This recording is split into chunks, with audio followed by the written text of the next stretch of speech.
नमस्कार, वर्षाज रेसिपीज या मराठी यूट्यूब चॅनलमध्ये आज आपण गाड्यावर मिळतं सेम तशा पद्धतीचं लिंबू सरबत तयार करणार आहोत। खूप साध्या आणि सोप्या पद्धतीने हे लिंबू सरबत तयार केलं जातं। जसं गाड्यावर लिंबू सरबत मिळतं सेम तेच लिंबू सरबत आज मी तुम्हाला करून दाखवणार आहे। चला तर मग वळूया आपल्या या लिंबू सरबतच्या रेसिपीकडे। आता ऊन भरपूर प्रमाणात पडत आहे, तेव्हा आपण लिंबूचं सरबत तयार करणार आहोत। बाहेर गेलं तर लिंबू सरबताचे गाडे आपल्याला भरपूर प्रमाणामध्ये दिसत आहेत आणि त्या गाड्यावर जसं लिंबाचं सरबत आपल्याला मिळतं सेम तसंच लिंबाचं सरबत आज मी तुम्हाला इथं करून दाखवणार आहे। त्यासाठी इथं मी 1 लिटर पाणी घेतलेलं आहे आणि हे पाणी मी फ्रीजरमध्ये ठेवून थंड करून घेतलेलं आहे। त्याचा बर्फसुद्धा तुम्हाला थोडाफार झालेला दिसत आहे। आता यामध्ये आपण घालणार आहोत साखर। तर साखर ही थोडीशी जास्तच घालायची, कारण लिंबू सरबत थोडंसं जास्त गोड असेल तर चांगलं वाटतं। त्यामुळे मी इथं 1 वाटी साखर घातलेली आहे।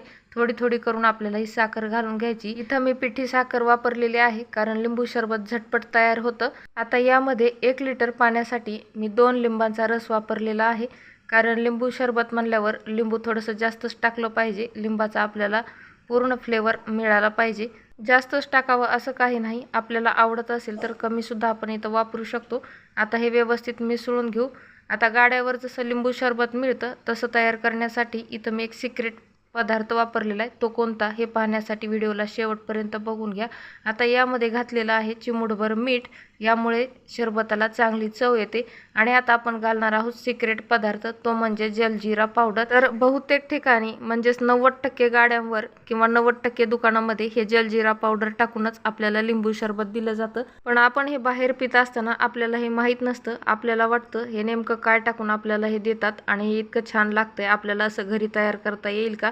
तर हो, आपल्याला घरी तयार करता येतं। किराणा दुकानामध्ये सहजच आपल्याला ही जलजिरा पावडरची पुडी मिळते, ती सुद्धा फक्त 1 रुपयामध्ये। आता ही पूर्ण पुडी आपण या 1 लिटर सरबतमध्ये टाकून घेऊया आणि थोडंसं याला मिक्स करून घेऊ। तर गाड्यावर लिंबू सरबत मिळतं त्यामध्ये अजून एक सिक्रेट पदार्थ वापरला जातो, तर तो सिक्रेट नसतो, फक्त आपल्याला वाटतो। तर त्यामध्ये लिंबू सरबत तयार करत असताना ते शुगर सिरप तयार करून वापरतात, म्हणजे साखरेचा पाक। तर आपल्याला वाटतं हे नेमकं काहीतरी वेगळंच टाकत आहेत, त्यामुळे यांच्या सरबताला वेगळी चव येते।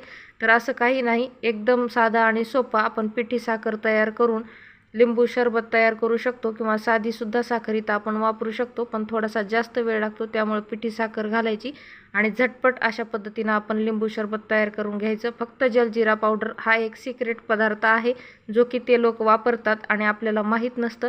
आणि जर जलजिरा पावडर आपल्याला नाही मिळालं तर सरळ आपण जिऱ्याची पूड आपण इथं घालायची, थोडंसं काळं मीठ घालायचं आणि मस्त असं गाड्यावर मिळतं तसं लिंबू सरबत आपण घरच्या घरी तयार करून घ्यायचं। तर उन्हाळा चालू झालेला आहे, आता दररोजच प्रत्येकाच्या घरी हे लिंबू सरबत बनतं। तर अशा पद्धतीने एकदा लिंबू सरबत नक्की ट्राय करून पहा। हे लिंबू सरबत कसं झालं ते नक्की सांगा। आणि अशाच नवनवीन पदार्थ आणि सिक्रेट गोष्टी शिकण्यासाठी आपल्या वर्षाज रेसिपीज या मराठी चॅनलला सबस्क्राईब करून समोरच दिलेले बेल आयकॉन प्रेस करून घ्या। व्हिडिओ आवडला तर लाईक आणि शेअर करायला अजिबात विसरू नका। पुन्हा भेटूयात अशाच एखाद्या उन्हाळा स्पेशल नवीन रेसिपीसोबत। तोपर्यंत व्हिडिओज पाहत राहा। Bye bye.